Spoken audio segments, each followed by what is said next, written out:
Salut à tous et bienvenue pour cette première émission de P3 Team TV. Et tout de suite, le sommaire.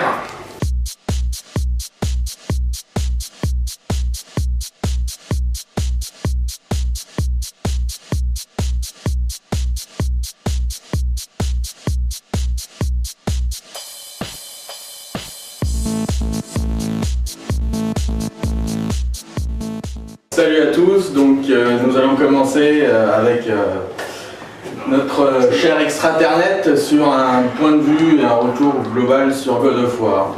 Alors, peux-tu nous faire un petit récapitulatif au niveau un peu d'histoire, Kratos, tout ça?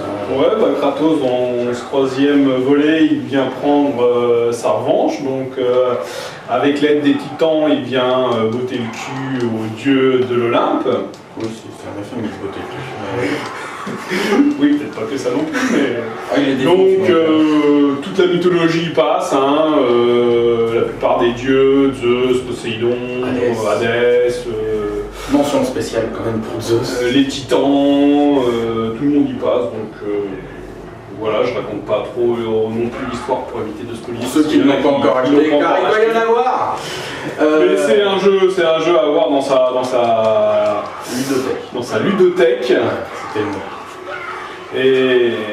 Et sinon, donc, il existe en 3 versions, version simple, version collector ou Pandora Box, qui est un peu plus dur à trouver. On les a. Ouais, on l'a pas là, mais on les a. Et donc d'ici la fin avril, il y a la première édition collector avec God of War 1 et 2 qui va sortir pour ceux qui n'ont pas encore fait. Et ceux qui ont sur la Pandora, il était inclus dedans en Europe. Voilà, pour la Pandora Box européenne. Sinon, point de vue graphisme, donc comme vous pouvez voir sur l'image, c'est quand même bien fichu. Ton premier ressenti, toi, quand tu as mis le jeu, ça m'a fait mal aux yeux. Tu nous as dit que tu as arrêté parce que tu avais les yeux qui pleuraient. Ouais, c'est vraiment magnifique. On voit tout le rendu, on voit tous les détails, la lumière, la poussière. C'est vraiment détaillé et je pense qu'il n'y a que la PS3 qui peut afficher ça. Une telle qualité graphique. Il y a des chances. Il y a même, je pense qu'il n'y a que ça. Comme vous pouvez voir, c'est des décors en mouvement, notamment au début, avec on est à dos de titans, donc ça reste quand même très spectaculaire, sauf quand on meurt. Parce que ce qu'il faut savoir, c'est qu'il y a quelqu'un qui tient une manette. À part les RPG, il ne sait pas faire autre chose. Mais à part ça, vous le verrez parce qu'il va venir, il va parler lui aussi. On va attendre que... Voilà.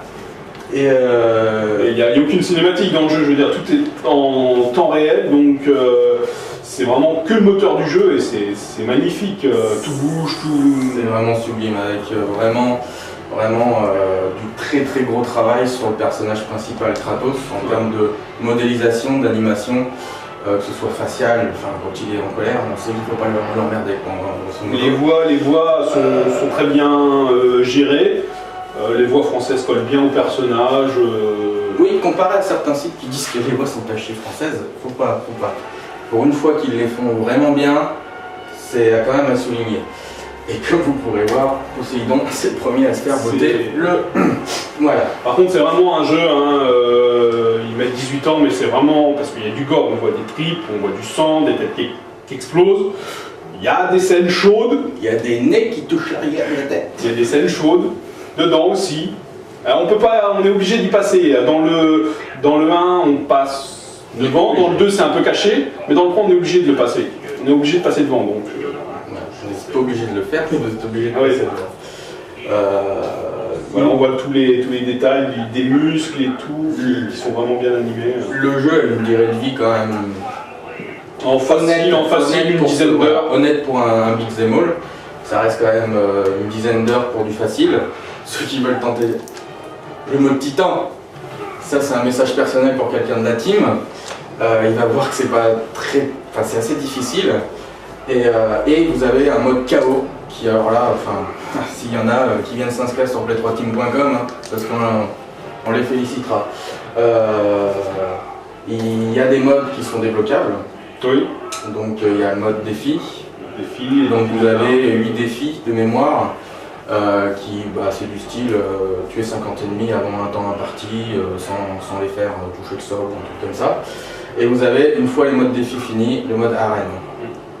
Alors bon, ça, pour être honnête avec vous, j'ai pas fini les modes défi, donc le mode arène, Ce qui est assez regrettable, c'est que les arènes, on les a en achetant un Pandora Box, mais on peut pas y jouer tant qu'on n'a pas débloqué les modes défi, qui sont quand même relativement pour assez augmenter chauds. une durée de vie d'un titre qui reste quand même à 10 heures de jeu en facile. Un jeu auquel on reprend Plaisir à plaisir jouer. à jouer. Ouais. C'est clair. On va faire une petite coupure, on va donner le point de vue de quelqu'un d'autre, d'un autre de nos chroniqueurs. Donc on vous dit à tout de suite. De retour avec cette fois un autre chroniqueur, Captain Pipo. Voilà, et ton avis sur le jeu en lui-même. Bah, c'est un jeu que j'ai beaucoup apprécié, c'est un jeu que j'ai peiné à lâcher la manette, enfin qui joue facilement 3-4 heures non-stop. 2 jours. Certains l'ont fini en une journée, en une fois, en une traite. C'est vrai que c'est assez prenant, les combats sont épiques, les graphismes c'est du jamais vu. Et puis enfin voilà, c'est l'univers de Kratos, la mythologie grecque. C'est vraiment un monument du jeu vidéo. Je pense que Santa Monica ont peut-être créé l'une des séries les plus marquantes de ces dernières années. Et ils ont réussi à enterrer certains personnages charismatiques qui étaient là, comme Dante. Ah oui, enfin, je parle pas de Dante Inferno, je parle de Devil May Cry, parce que Dante Inferno, entre une huître et quelqu'un qui sait manier une épée, c'est autre chose.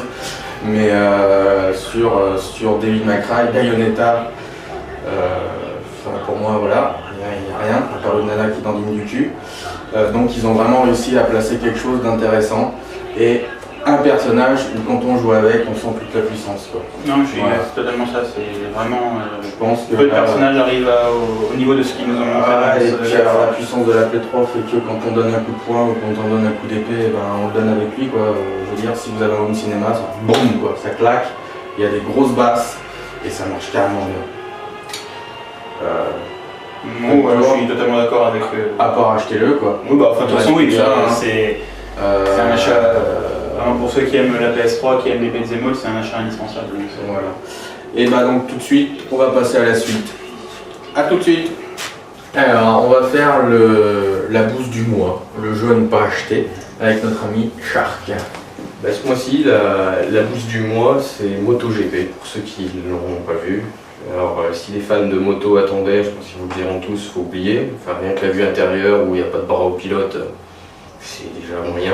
Dire qu'il y a quelques temps, on embêtait Polyphonique pour le passage de vitesse dans le prologue. Ouais. Là, c'est quand même énorme puisque le jeu est récent. Voilà. Et donc, il n'y a plus de barre au pilote manchot. Bon, voilà, c'est pas génial. Ça a l'air assez vite de se faire mal quand il tombe. Il y avait une démo sur le PSN, on a essayé péniblement de la retrouver, il n'y est plus.